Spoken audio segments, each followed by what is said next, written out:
positively impacted by law enforcement that will be taking place shortly after this briefing concludes. The President stands with our police officers, our men and women across this country who valiantly patrol our streets and protect our citizenry. This President stands on the side of law and order to secure peace in our streets. That has always been his priority and remains so today. Tragically, this weekend we saw a devastating ambush attack against brave law enforcement officers in McAllen, Texas. Officer Edelmiro Garza Jr., who was 45 years old, and Officer Ismael Chavez, who was 39 years old. And while responding to a domestic disturbance call, Officers Garza and Chavez arrived on scene to protect the people that they serve. They were met with gunfire. They were ambushed by a violent and dangerous suspect who horrifically shot before they even drew their weapon or had a chance to call for backup. We honor the lives and the service of Officer Garza and Officer Chavez. This President will always stand on the side of law enforcement and the heroes who protect and serve. And with that, I'll take questions. Rita. Hey, Kayleigh, thanks so much. No problem. As the number of cases and fatalities continues to break records, in the most recent interview President Trump did, he said, we are going to be in really good shape in the next 2 to 4 weeks. Can you share what evidence he's using to draw that conclusion? And what is the administration going to do differently in the next 2 to 4 weeks to stop the spread?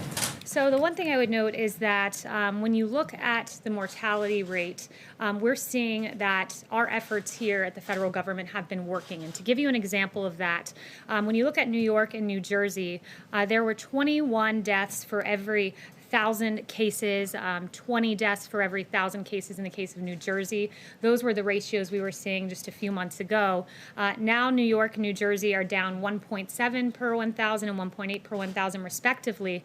And moving beyond New York and New Jersey, we're seeing in Florida, for example, though they have 12 cases for every 1,000, it is 0.2 mortality for every 1,000 cases. In Arizona, 0.3 deaths for every 1,000 cases. So we are seeing that our therapeutics are working, that dexamethasone and convalescent plasma and remdesivir are working, and that's something good, and it's something that the President takes note of.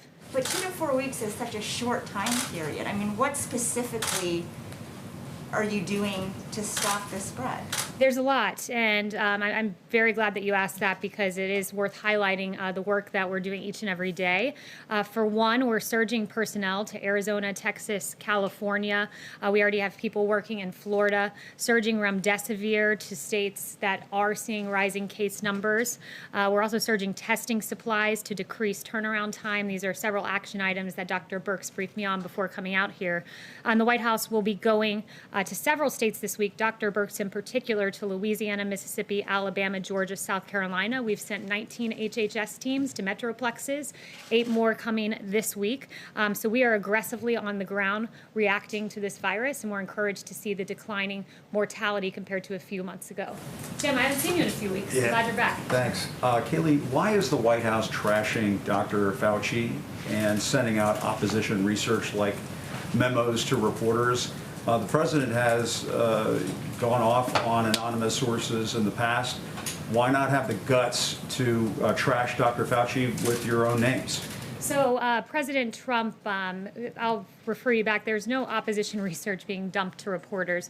We were asked a very specific question by the Washington Post, and that question was, President Trump noted that Dr. Fauci had made some mistakes, and we provided a direct answer to what was a direct question. Hasn't the President made mistakes? He suggested at one point that Americans inject themselves with disinfectants, that sort of thing. Why not send out these notes to reporters about what Dr. Fauci said in the past with your names on it? They were sent out by a White House official. The President has said he doesn't trust anonymous sources, and yet you were sending out these notes to reporters anonymously. Look, I would note that in terms of the President and his record on coronavirus, he stands by the actions and the steps he's taken in this historic response. You have Dr. Fauci, who said that the record of this President is impressive. I can't imagine that under any circumstance that anybody could be doing more, and those are the words of Dr. Fauci. We provided a direct response to a direct question, and that's about it. And to the notion that there's opposition research and that there's Fauci versus the President couldn't be further from the truth. Dr. Fauci and the president have always had a very good working relationship. Just a separate subject very quickly. Does the president or the administration plan to make it very clear to the Russian Federation that there should not be bounties placed on the heads of American soldiers serving in Afghanistan? We make that clear each and every day to every country around the world that this president will always stand by our law enforcement. No one's been tougher on Russia. Not law enforcement. I'm talking about military soldiers, U.S. forces of course, overseas. that's what I'm saying. Our U.S. Not forces. just any country, the Russians. Will you tell and the every Kremlin country, and but what President you're Putin getting at- not to put bounties on the heads of American What soldiers? you're getting at, of course, we tell each and every country that, but what you're getting at is uncorroborated intelligence, and you're treating it as if it were true. To this day, there are varying views on the Russian bounty intelligence. DOD, NSC, and the ODNI all pointing that out. You know, I'm not going to answer a question based on unverified intelligence, but rest assured, every country in this world is put on notice that bounties on the heads of U.S. troops is unacceptable, and this president will stand for U.S. troops at home and abroad. Yes. Thank you, Kayleigh. You mentioned a quote from Dr. Fauci, another quote from him. When you compare us to other countries, I don't think you can say we're doing great. Is there any reaction to that from the White House? When you compare us to other countries, we have the most testing in the world. When you compare us to other countries on case fatality rate, other industrialized nations, we're very low and beating most countries, if not all, in Europe. So we're doing a lot on the world stage, a lot right. Noted that we were supposed to have a ventilator shortage, and as it turned out, the U.S. actually sent ventilators all around the world. So the U.S. response has been historic, and by several metrics, including the three I just mentioned, we're beating the rest of the world. Thank you, Kayleigh. Could you just clarify the scope of Roger Stone's clemency? A federal judge is asking for this. Does it only apply to prison time, or does it also include the 2-year period of supervised release? I don't have the exact details for you on that, but I can follow up. What I will say is that the Roger Stone clemency was a very important moment for justice in this country. You had a completely bogus Russia witch hunt that found nothing, and in order to justify the waste of taxpayer dollars, you had Robert Mueller charging people with process crimes, and it's really curious to me that with Roger Stone, you know, he's charged of false statements, but McCabe was charged of false statements, lying to federal investigators. Brennan, false statements to Congress. Clapper, false statements to Congress. But last time I checked, they didn't have 29 FBI agents wearing tactical gear, showing up at their house in a pre-dawn raid, wielding M4 rifles, sweeping across their lawn, as happened to Roger Stone. They didn't have 4 agents using battering rams, breaking down their front door over false statements. And they didn't have helicopters hovering over their houses and 2 police boats that roared up. Instead, McCabe and Clapper and Brennan and these guys are given lucrative contracts, books, contributorships. So there are really 2 standards of justice in this country, as Adam Schiff noted. Fortunately, he doesn't have the facts to back up the way he meant that term. Mario? One more question, Yes, if I could.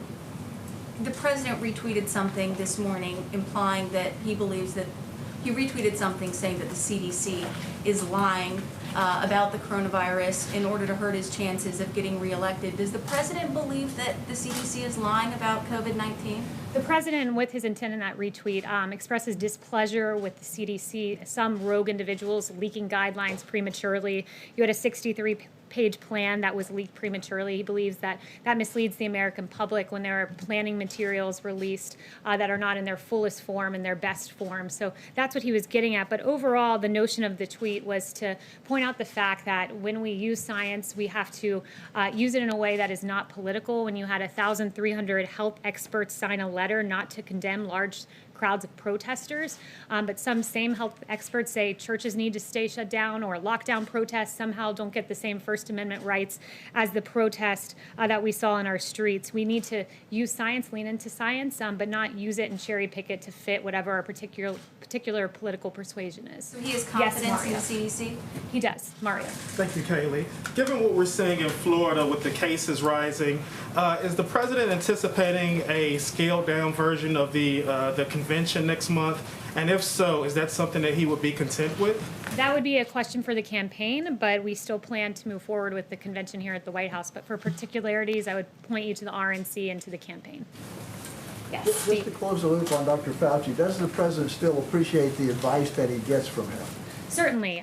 Dr. Fauci is one of many on the task force who provides advice. And I would note, Dr. Fauci is an epidemiologist, an infectious disease expert, and he provides his opinion there. You also have other experts like Dr. McCann's who are behavioral health experts who provide opinions about the holistic health of the child, and she's been a voice for reopening schools and the damage long-term lockdowns can do. You have Dr. Mustafa Salawi, who's working on the vaccines. So there are a number of scientists who are experts in various issues and various specialties, but the president takes the full opinions of the task force and the varying opinions sometimes and moves forward in a way he thinks is best for this country, like he did with the China travel ban. Secondly, Kayleigh, the travel ban with Canada expires in about a week. Is that going to be extended? Or are you talking with Canada about that?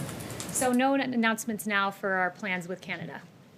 Yes, Arizona has more new cases of coronavirus than any country in the world, more than the European Union as a whole. So isn't by that metric the United States not doing as well as other countries in handling this? No, because when you lead the world in testing, that means that you identify more cases.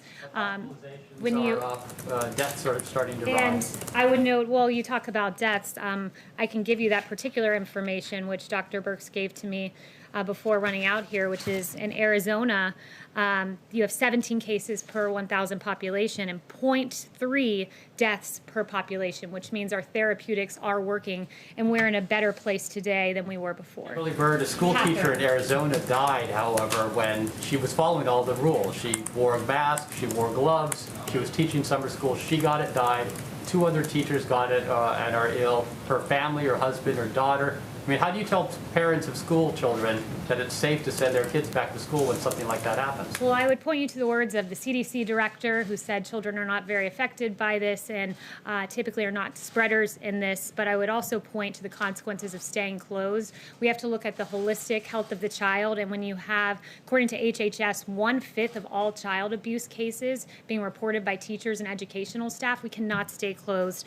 When you have DC Family Child Agency talking about a 62% decrease in abuse cases being reported, you cannot stay closed. When even the AAP, American Academy of Pediatrics, talked about morbidity and mortality if schools stay shut down, and 70 to 80% of children with mental health diagnoses receive their care in schools. The consequences are grave if we stay shut down. And there's a way for essential workers to go back to work just as our meatpacking facilities did, just as you all in the media are essential workers. We believe our teachers are as well. Yes. Catherine. Thanks, Kayleigh. The administration has said that the goal of maximum pressure is to force Iran back to the negotiating table so we can get a better deal. Is that still the goal of maximum pressure? And in light of the reported new trade and military partnership between Iran and China, what evidence is there that the policy is succeeding? I have no information today to update you on our Iran relationship, which stays the same today as it has been. Yes, Daniel. Hi, Kayleigh. I have 2 quick questions. President Trump's former chief of staff, Mick Mulvaney, who still has a role in this administration, he said in an op-ed today that we still have a testing problem in this country and that he and his son have to wait for 5 to 7 days for results. If even President Trump's former chief of staff levels this criticism, doesn't that indicate we do have a problem with testing? Do you have a reaction to his op-ed? Yeah, our reaction is that we've tested, we lead the world in testing. We've done more than 40 million tests. That's an extraordinary number. Admiral Joie gave us an update yesterday that on Friday we did over 800,000 tests. We tripled, quadrupled the number of tests. This is his exact quote. We also have 12,000 retail test sites that are there, and we're surging testing in basically every specific county that's having a problem. And Dr. Birx was just walking me through pooled testing, which will be a way to process tests at an even faster rate. So leading the world in testing, I would say, means we're doing a pretty good job. Does the president have a reaction to the Washington Redskins dropping their name today? Yeah, it's a good question. I haven't talked to him since the specific announcement's been made. I have talked to him, but not specifically on that. But last week, his tweet made it clear that these teams name their teams out of strength, not weakness. And he talked about about the Washington Redskins and Cleveland Indians looking at changing their names, and he says that he believes that the Native American community would be very angry at this, and he does have polling to back him up. There was a Washington Post poll from a few years ago that 90% of Native Americans say they're not offended by the name. It is reflective of a 2004 poll, and the Washington Post notes that many of these Native Americans voiced admiration for the team name, like Barbara Bruce, who said, "I'm proud of being Native American and of the Redskins. I'm not ashamed of that at all. I like that name." Gabrielle Nez, another 29-year-old from the Navajo community, "I really don't mind it. I like it." And there are several other comments like this in the Washington Post. Deborah. Thank you, Kayleigh. I have a question myself, and then as a principal, I'd like to ask a question from a news organization that can't be here because of social distancing. My question. In February, when he was in Las Vegas, speaking to Hope for Prisoners, the president said he didn't want to use his pardon power on Roger Stone because he thought he could be exonerated. That didn't happen, and the president commuted his sentence. During the same event, the president said that he might give a full pardon to John Ponder, a convicted bank robber who served his time, turned his life around, and started Hope for Prisoners. Is there going to be a pardon for John Ponder? And what about the more than 1,300 pardon applications sitting in the pardon attorney's office? Because there's talk now that people don't go to the pardon attorney's office, they go through the White House. Is that a good thing, or does it mean that only politically connected people can get pardons? So I have no update on John Ponder. It's absolutely not the case that only those who are politically connected get a pardon.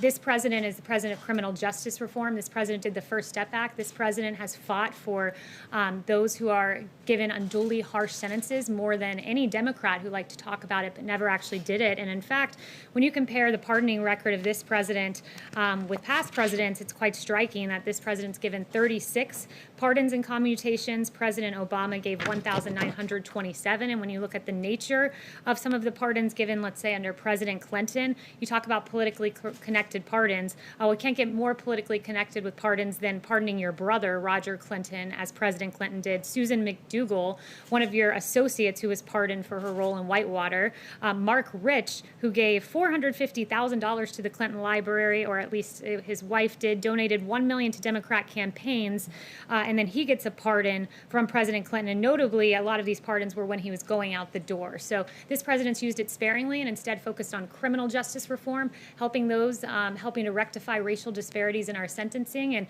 Clinton and Obama appears did a whole lot of pardoning, and in some cases politically motivated, it seems, but didn't do a whole lot to help the innocent people who have served their time and been given unduly harsh sentences. I have a follow-up for someone who asked me to ask a question because of social distancing. This is from Jackson Richmond of the Jewish News Syndicate.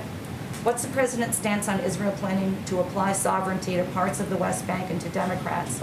From Nancy Pelosi to AOC, who warned that such a move would undermine U.S. national security and the U.S.-Israel alliance. So I have no update today on the current status, but just other than the president has been a strong supporter of Israel. Chris.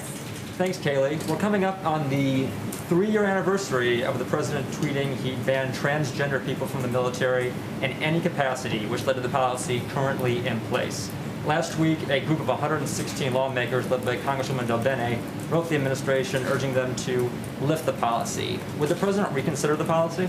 I haven't talked to him about that specific policy, but this president is proud that in 2019, we launched a global initiative to end the criminalization of homosexuality throughout the world. He has a great record when it comes to the LGBT community. The Trump administration eased a ban on blood donations from gay and bisexual men, and he launched a plan to end the AIDS epidemic by 2030. So we're very proud of our achievements. The ban on transgender people in the military is still in place. We have a Supreme Court ruling that anti-trans discrimination is a form of sex discrimination. We have an estimated 14,700 people in the military who identify as transgender. We have a poll showing upwards of 70% of Americans support transgender service, and we have major medical and psychological groups saying there's no problem with transgender people in the military. So what is the reason for having the policy currently in place? I have no updates for you, but several of the events that you cited, like the Supreme Court ruling, I would refer you back to Justice Kavanaugh, who said we are judges, we're not members of Congress, instead of a hard-earned victory won through the democratic process. Today's victory is brought about by judicial dictates, so we'll always stand on the side of correct statutory interpretation. Thank you. Yes. Kayleigh, thank you very much. Can you really say that the rise in testing accounts for the rise in the number of cases? Because the percentage of those testing positive has risen sharply. Yeah, so I would say to this, as we've always said, that there would be embers, there would be fires. So we readily acknowledge the embers and the fires that are around the country, but we also note that it's logic, basic common sense. When you're testing more than any country in the world, you're going to identify more cases. We've tested more than 40 million. That means we will identify more cases. But when you see the fact that mortality has come down per thousand population in a way that it was not months ago in New York and New Jersey, it means that we have become very adept at our therapeutics and our ways of finding people in communities rather than in hospitals, catching things early, and moving forward in a way that we know how to aggressively attack this virus and keep the American follow up with the travel ban. No. Just can I ask you on the travel ban? Sure. What is the rationale now for keeping people from Europe, Ireland and the UK from the United States when they have a fraction of the number of cases that you do in the US? The argument is we will always put America first. Chanel. Thank you, Kayleigh. If you will expand on the difference between this time last month and now when it comes to framing the discussion about law enforcement. Last month, the president hosted a law enforcement roundtable, and at that roundtable, he said that he would not support defunding police. And yet, 1 month later, we still have Democrat cities doing so, disbanding their police, defunding their police. How does the White House feel it should frame the debate now with regards to defunding the police so that a reasonable discussion can be had with these Democrat cities who are trying to do so? Yeah, it's a very good question. We know that in Los Angeles, when they announced that they would be defunding their police department by $150 million, they basically immediately after saw a 250% increase in homicides. When you have people out there like Representative Ilhan Omar saying we have to completely dismantle the police and police are a cancer, this is not how we should be talking about our heroes. You have, most egregious of all, really, Congresswoman Alexandria Ocasio-Cortez saying defund the police means defund the police. She criticized, of course, the announcement of $1.5 billion being taken down from NYPD. And this weekend, when faced with, there were 28 shootings in New York, 600% increase from this time last year. You have Representative Ocasio-Cortez saying this is just because people are trying to get food with their families. That is preposterous. The reality is 63% of Americans in this country fear that criticism of our police departments will lead to no public safety in their streets. And 69% of Black Americans, this is a real issue when you call our police cancer, when you talk about dismantling them. And then this weekend in New York, you see a 1-year-old killed in his stroller. His name was DeVell Gardner Jr., and that 1-year-old will be in our prayers. Not only that, you see Officers Garza and Chavez. And to your question about how we should talk about the police and defund the police, a movement the president stands against, the 2 officers ambushed this weekend. One of them, Officer Chavez's daughter, wrote a very touching tribute online. She said, "Words cannot describe the pain I'm in, but I'm glad my dad is at peace. You are an amazing man, and anyone who ever came across you knew that. I'm going to miss you so much. You died doing what you love most. You died a hero." And those touching words were written by Savannah Chavez. And I know she received vile and outrageous comments online that were absolutely atrocious for a touching sentiment to her dad. I want Savannah to know your dad is a hero. His police department should never be defunded because most of our police officers are good, hard-working men and women and heroes, much like Savannah's dad. We'll be praying for you, Savannah. Thank you, guys. Kayleigh, what is the administration hoping to do about those shootings in New York that you just mentioned?